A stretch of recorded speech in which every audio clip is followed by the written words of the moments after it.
Buenos días, profesor y compañeros. En esta ocasión vamos a hablar acerca del corazón y la nutrición. Vamos a empezar con lo que es el ciclo cardíaco. Aquí vemos un esquema de lo que es el ciclo cardíaco, donde la primera fase es sístole y la segunda es diástole.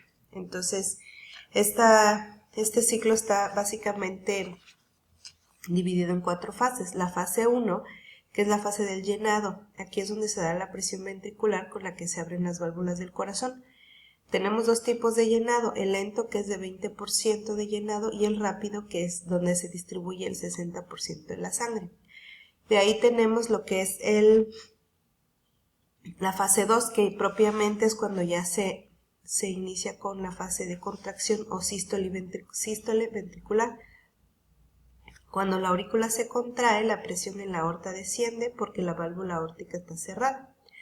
Mientras que el otro lado, la presión auricular aumenta, se abre la válvula mitral y la sangre pasa al ventrículo, por lo que el volumen auricular aumenta y entonces se abre la válvula mitral y la sangre pasa al ventrículo.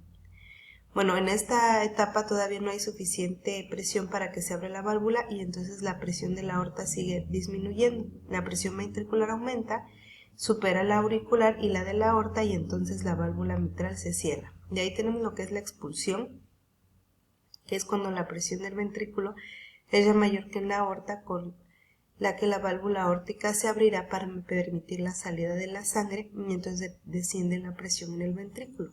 El volumen ventricular disminuye mientras aumenta el flujo de la sangre de salida. Cuando la presión ventricular sea menor que la aórtica, se cerrará de nuevo la válvula aórtica y entraremos en proceso de diástole. La fase 4, que también se le conoce como relajación o diástole, es cuando ya las presiones intraventriculares derecha e izquierda disminuyen y es cuando el corazón se relaja y aquí la sangre entra al sistema nervioso procedente de los ventrículos. Estos se relajan y la presión desciende una vez más y por debajo de la auricular y entonces las válvulas auriculoventriculares se abren para nuevamente iniciar con el ciclo de llenado. Aquí tengo una pequeña animación donde es cómo se da el proceso de sístole y diástole en lo que es el ciclo cardíaco. ¿Cómo se divide la circulación?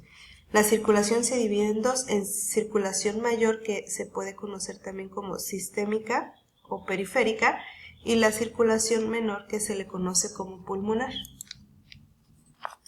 ¿Cuál es la anatomía estructural y función de las arterias, arteriolas, capilares, vénulas y venas? Bueno, en la arterias, como vemos, aquí son de color rojo, pero en realidad son de color gris amarillento o azuloso cuando en los seres humanos vivos.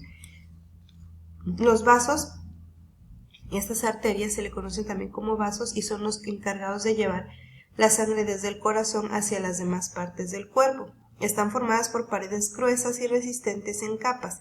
Como vemos aquí, el endotelio, medias fibras musculares y tejido conjuntivo. Las arteriolas son las divisiones más pequeñas de las arterias y sus paredes están formadas en su mayor parte por músculo liso. Como habíamos dicho, la función de las arterias es llevar el flujo sanguíneo a las demás partes del cuerpo, pero con una velocidad alta. Este flujo tiene una velocidad alta. Las arteriolas son las últimas ramas pequeñas del sistema arterial y actúan controlando los conductos a través de los cuales se libera la sangre en los capilares. Estas tienen paredes musculares fuertes, con lo que se pueden controlar y alterar el flujo sanguíneo. De ahí tenemos los capilares, que están formados por el endotelio, la luz y la membrana basal. Esta membrana es permeable y es delgada. Y la función es intercambiar líquidos, nutrientes, electrolitos, hormonas y otras sustancias, tanto en la sangre como el líquido intersticial. Para que se puedan cumplir estas funciones, sus paredes, como había dicho, son muy delgaditas y permeables. De ahí tenemos lo que son las vénulas, que son las que recogen la sangre de los capilares y después reúnen poco a poco formando venas de mayor tamaño. Y tenemos lo que son las venas, que funcionan como conductos para el transporte de sangre desde las vénulas al corazón. Además sirven como una reserva importante de sangre. Pero ¿cómo se distribuyen el total de sangre, el 100% de sangre que tenemos?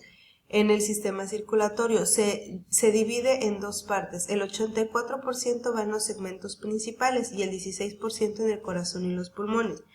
El 84% se encuentra distribuido 64% en las venas y 3% en las arterias, y el 7% está en las arteriolas y capillas sistémicas, y el otro 16% se encuentra dividido de esta manera.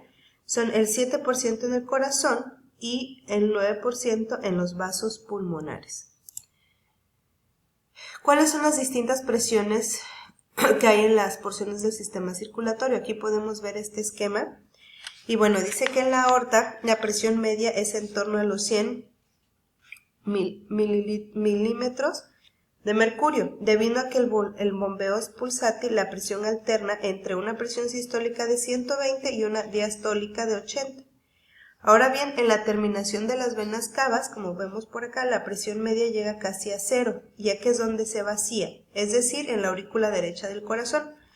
Por otro lado, la presión de los capilares, por aquí vemos, varía de 35 en los extremos arteriorales. En los extremos venosos puede llegar hasta los 10, pero la presión media funcional en la mayoría de los lechos vasculares es de 17, todo lo que es esto, las venas. De ahí tenemos que la presión de las arterias pulmonares es menor que en la anterior, aquí arterias pulmonares. La presión sistólica arterial pulmonar está en promedio de 25 y la diastólica de 8, con una presión arterial pulmonar de solo 16, y la media de presión capilar pulmonar alcanza en promedio solo 7. Muy bien, ahora la teoría básica del sistema circulatorio está enunciado por 3 principios. El primero que vemos aquí, esto es un flujograma acerca de la velocidad del flujo sanguíneo en cada tejido del organismo. Casi siempre se controla con precisión en relación con la necesidad del tejido. Esto tiene que ver con los tejidos en reposo y cuando están activos. Cuando están activos llegan a necesitar hasta 20 o 30 veces más que el nivel de reposo. No obstante, no puede aumentar su gasto de esta manera tan radical, sino tiene que ir porque nada más puede aumentarlo de 4 a 7 veces más por encima del nivel de reposo. Entonces, sí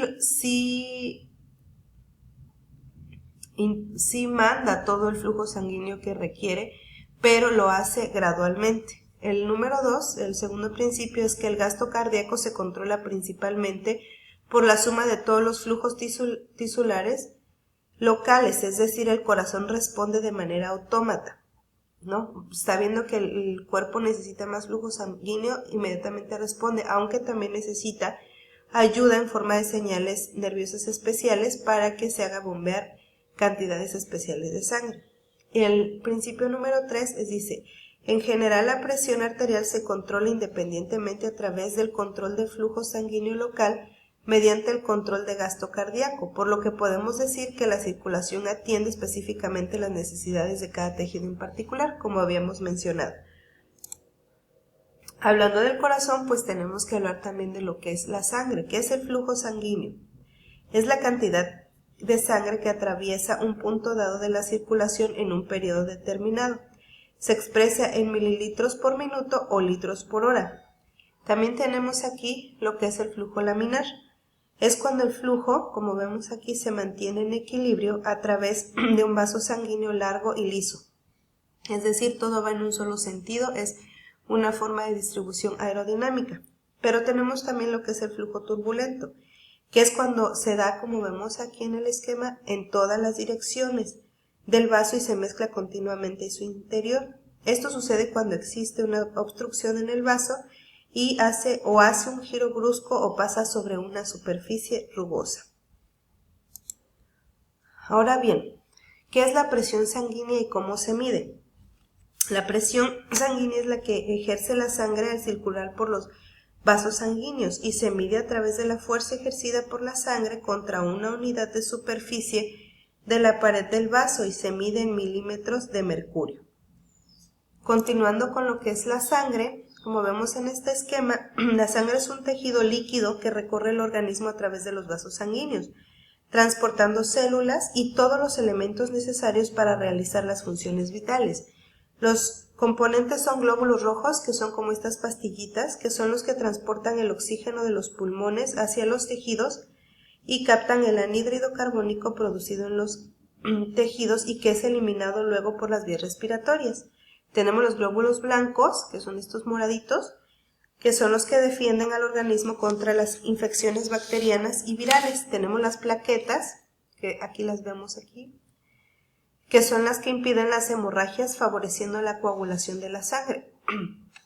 Y tenemos el plasma, que es como esto que une, ¿no? Todos estos componentes, que además de servir como transporte para los nutrientes y las células sanguíneas, contiene proteínas como inmunoglobulinas, albumina y factores de coagulación. Ahora bien, ¿qué es el hematrocito? El hematrocito es el porcentaje de la sangre que corresponde a las células, en este caso de glóbulos rojos. ¿Qué tantos glóbulos rojos tenemos en la sangre? Y es una prueba que se hace para saber, por ejemplo, al saber cuántos glóbulos, si hay un riesgo de anemia o otro tipo de enfermedades. Y un cambio en el hematrocito o en la cantidad de glóbulos rojos afecta a la viscosidad de la sangre. La microcirculación y sus componentes. En el transporte, la microcirculación es el transporte de nutrientes hacia los tejidos y eliminación de los restos celulares y sustancias de desecho celular. Y sus componentes son, como podemos ver, ya hemos visto que son las arteriolas, los capilares y las vénulas. Las arteriolas pequeñas controlan el flujo sanguíneo hacia cada territorio tisular y a su vez cada tejido controla su propio flujo dependiendo de sus necesidades, que es lo que habíamos dicho en cuanto a los principios. Ahora bien, ¿qué es el líquido intersticial? El líquido intersticial se encuentra entre los espacios que hay entre las células que se conocen como intersticio. Como podemos ver aquí en los esquemas, están las células, está el plasma, los nutrientes y todo este espacio, en este caso amarillito, en ambas esquemas, ese es el líquido intersticial. ¿Cómo se lleva a cabo este proceso de intercambio entre el líquido intersticial y el plasma? Esto se lleva a cabo, el proceso de nutrición a través de la difusión. ¿Qué significa? Que el flujo sanguíneo recorre la luz capilar, como habíamos visto en uno de los esquemas al principio, que el capilar está formado por una luz, ¿sí? Y el número de moléculas de agua y partículas disueltas que entran y salen a través de la pared capilar, y esto permite que existe una mezcla continua entre este líquido intersticial y el plasma. Cabe mencionar que esto no sería posible si el capilar no tuviera una membrana permeable. Ahora bien, ¿cuáles son los factores que promueven este intercambio? Son 4 factores que también se le conocen como las fuerzas de Stirling. La primera es la presión capilar, que es la que tiende a forzar la salida del líquido a través de la membrana capilar. Después tenemos la número 2, que es la presión del líquido intersticial, que tiende a forzar la entrada del líquido a través de la membrana, como habíamos dicho, y cuando esta presión es positiva, tiende a forzar la entrada del líquido, pero cuando es negativa, entonces es al revés. Después tenemos lo que es la presión osmótica de los capilares. Primero tenemos la presión coloidosmótica del líquido intersticial, que tiende a provocar la ósmosis del líquido hacia el exterior, o sea, hacia afuera, a través de la membrana capilar. Y luego es viceversa, la presión coloidosmótica del plasma en el capilar, que tiende a provocar ósmosis del líquido hacia el interior, o sea, uno jala y el otro expulsa. Muy bien, compañeros, pues esto es todo por mi parte. Solo quería comentar que pues nuestro cuerpo es perfecto. Este capítulo me ayudó mucho para poder entender lo importante que es de mantener una buena nutrición para que nuestro cuerpo pueda seguir funcionando de una manera correcta, y pues que siempre debemos tomar en cuenta que no somos máquinas, sino que somos personas y que el cuerpo está adaptado para responder a nuestras necesidades siempre y cuando nosotros podamos ser conscientes y cuidarlo. Que tengan buen día.